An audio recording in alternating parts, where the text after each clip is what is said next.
Hi guys, this is Sir Jonel, and welcome to our English 8 class, Quarter 3, Module number 6, with the theme Using Appropriate Cohesive Devices in Various Types of Speech. So look for the cohesive devices in the crossword puzzle below. It can be vertically, across, reverse, or diagonally.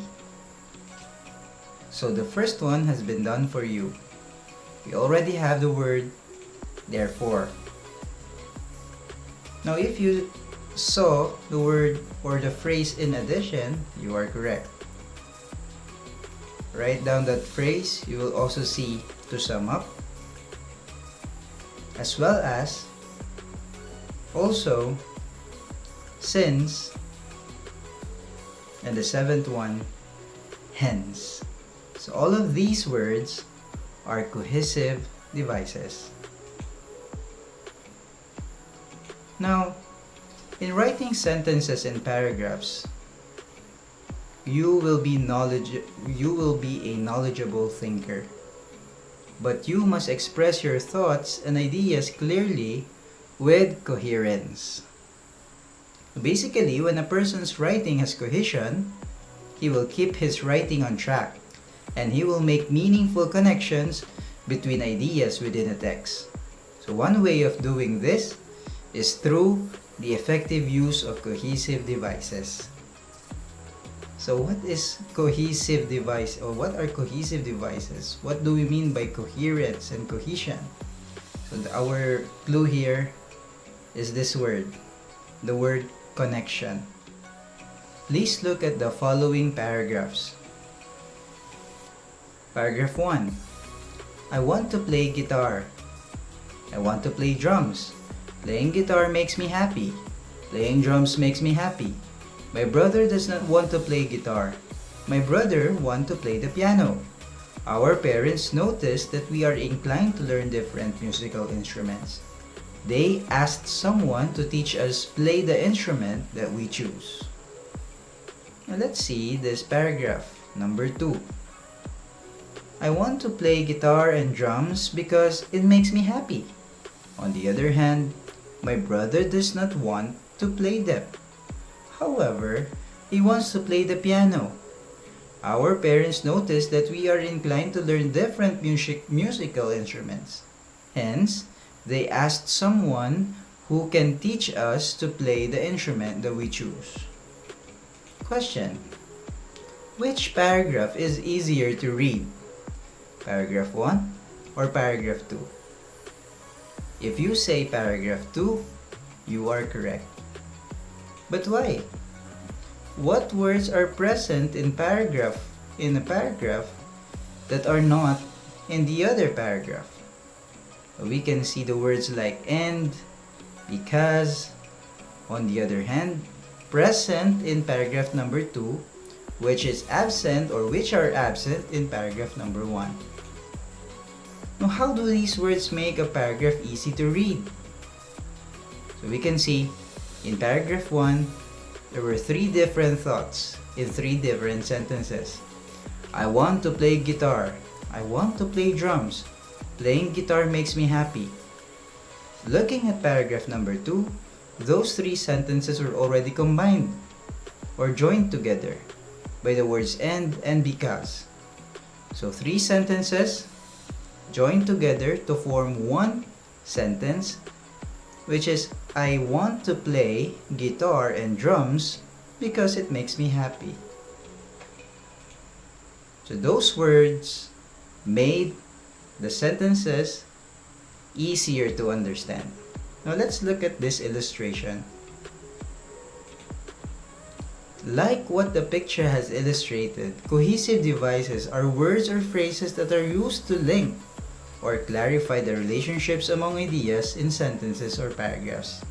So imagine, cohesive devices are like this big ring in the middle of these chains. They connect, they link, they clarify the relationship of ideas.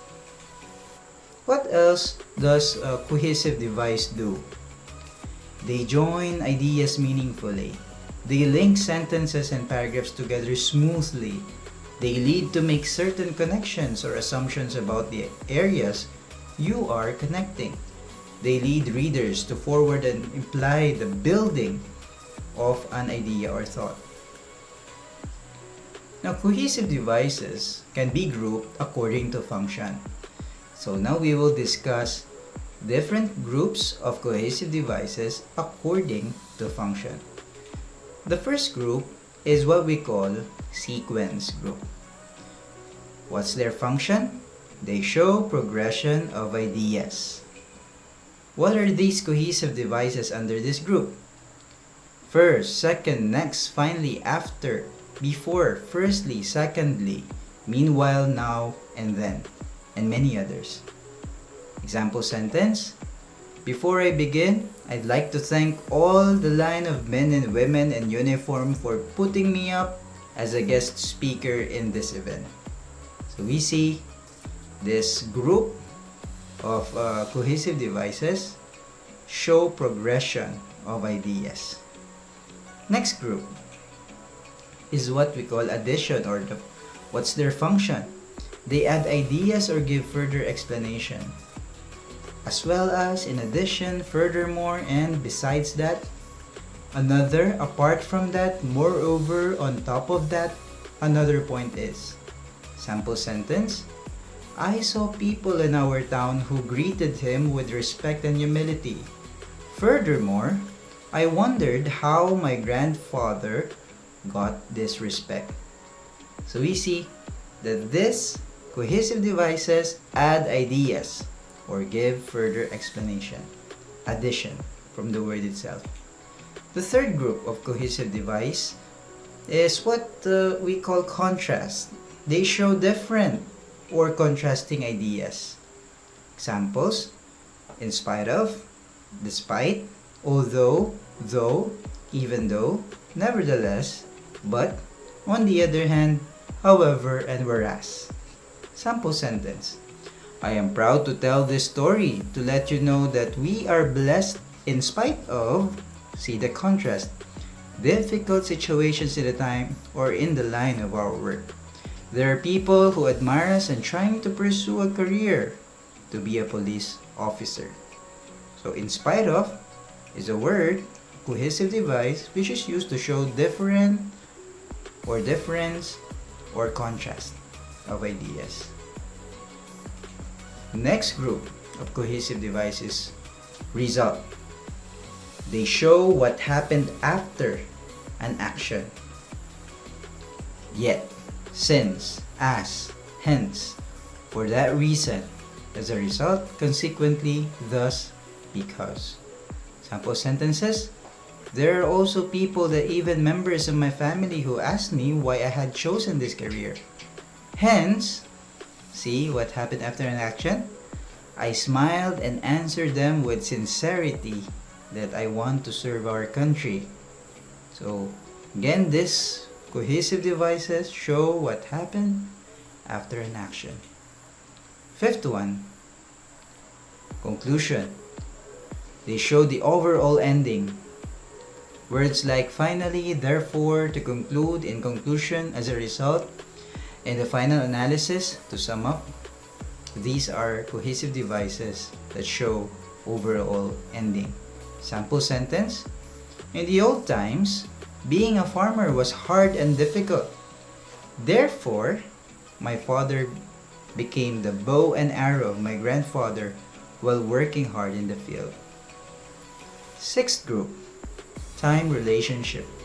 They show relation in time from the word itself. These cohesive devices are before, meanwhile, later, soon, at last, earlier, thereafter, afterward, by the time, from then on, first, next, presently, shortly, immediately, finally. Love your enemy. Later, see, showing the relation in time. He will learn to love you. Number 7, illustration. What's the function? To show an example. What are the cohesive devices under this? For example, for instance, specifically, such as, to illustrate in the case of sample sentence, my father was responsible and hardworking. For example, he could provide our basic necessities like food and medicine.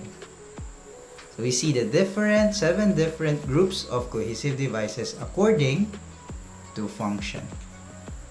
Now, there are different types of speech according to purpose, because our lesson is about using cohesive devices in performing or delivering a speech. We will now talk about speech, their types according to purpose.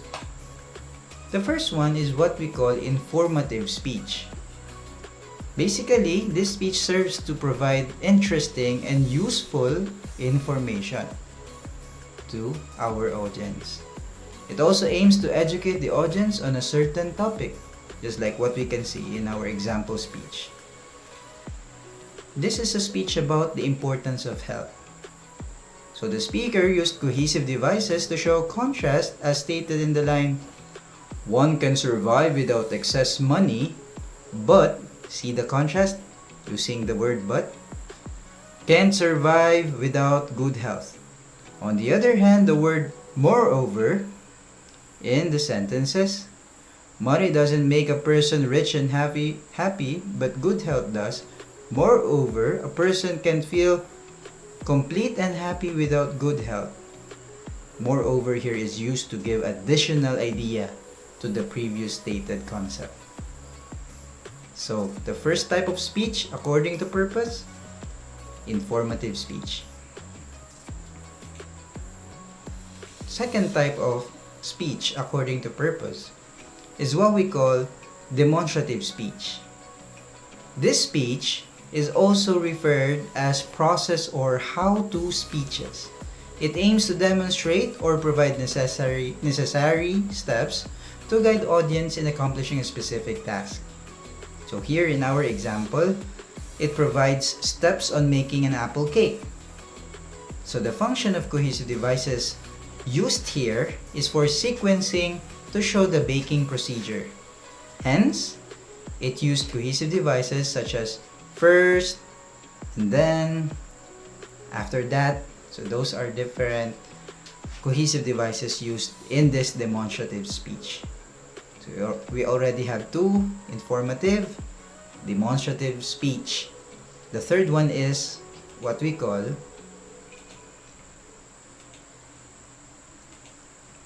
persuasive speech. A persuasive speech works to convince people to change in some way, the way they think or do something, or to convince them to start doing something. So from the word persuade. So in this speech, we can see that it is a persuasive speech because it convinces people to change the way they think or do something. This is a speech of Nelson Mandela. His speech commonly aimed to inform, convince the audience to believe a certain viewpoint. In this example, he accompanied his claims with cohesive devices such as and, in conclusion, and but. Persuasive speech. And finally, the last type of speech according to purpose, entertaining speech. This is also referred as special occasion speeches. It aims to evoke the audience emotion. It commonly has anecdotal information. So the speech given aims to amuse the audience and capture their attention. Entertaining speeches are commonly delivered in special occasions. And in this speech, the speaker used cohesive devices such as because and before. So we see the 4 different types of speech according to purpose. So that ends our first module for week number 4.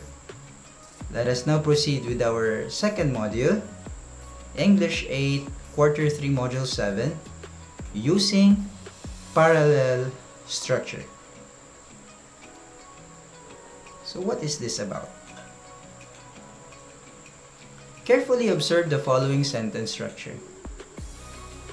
I noticed plenty of plastic bottles, used diapers, worn out sleeper, dry nipa leaves, old bamboo poles, and dead animals. So what have you noticed? This sentence contains a series of adjective phrase. Adjective, words that describe a noun or a pronoun. How did it become adjective phrase? Because in each phrase, it already included the words that they describe. Plastic bottles. What kind of bottles? Plastic. Adjective is plastic, bottles are the nouns. Adjective plus the noun equals adjective phrase. And everything in this sentence are all adjective phrases. Sentence number 2. My friends, the calamities call us to reduce, reuse, recycle, and restore. So this sentence is a series of verbs. Earlier, adjective phrases, but now we have series of verbs. Third sentence, modern houses were flooded, numerous crops were damaged, and properties were destroyed. The sentence combines 3 parallel clauses using the coordinating conjunction in. Fourth sentence, not only the poor households were affected but also the rich families were affected. In this sentence, there are 2 different clauses connected by not only but also. Question: what did you notice in the given sentences above? Well, you may have noticed that in each sentence, it contains a series of same grammatical composition. So we are aware of the parts of speech: nouns, pronouns, verbs, adjectives, adverbs, prepositions, conjunctions, interjections. So we do not mix them in a series, just like what we see in these sentences. Notice how each sentence is written when the writer or speaker use similar grammatical forms. This is known as parallel sentence structure. So if the sentence or the speaker or the writer uses similar grammatical forms in a series, it is called parallel sentence structure. It is a repetition of certain grammatical form within the sentence. We can also call it parallelism. Parallel structure means using the same pattern of words to show that 2 or more ideas have the same level of importance.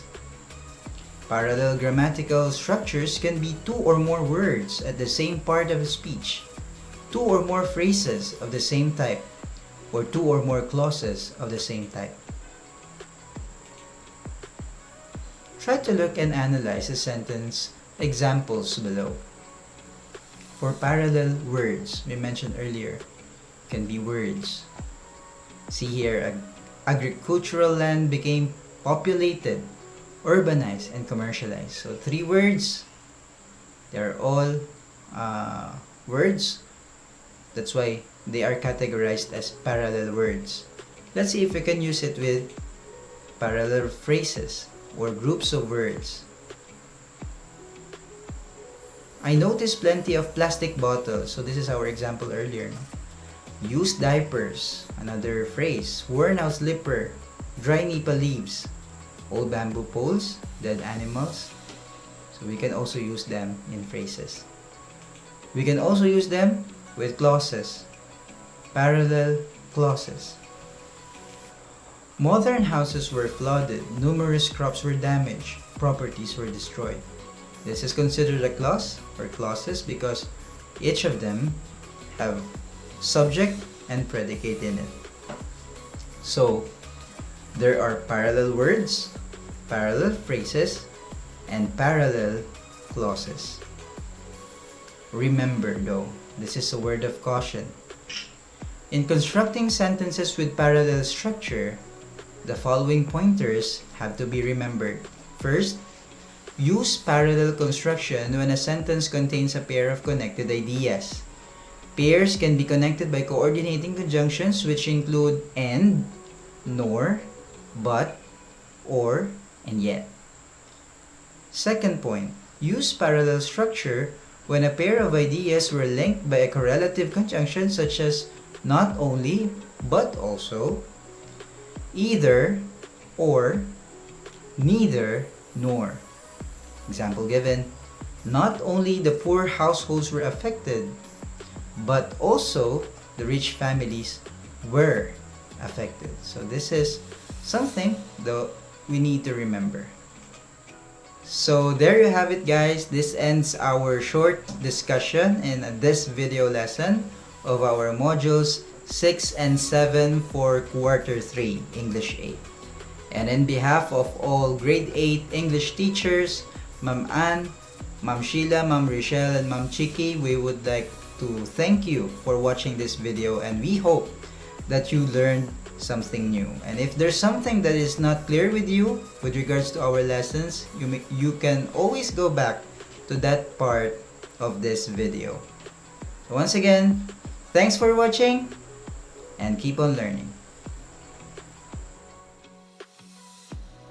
I would also like to acknowledge some of my students from grade 8 Daisy: Nian Janelle Lopez, Althea Capiral, RJ Manlangit, Gabriel Cruz, James Alfonso Marcelo, JV Makiling, John David Lazo, and Josiah Micaela Dalisay for always being active in our online discussions. Keep it up, guys!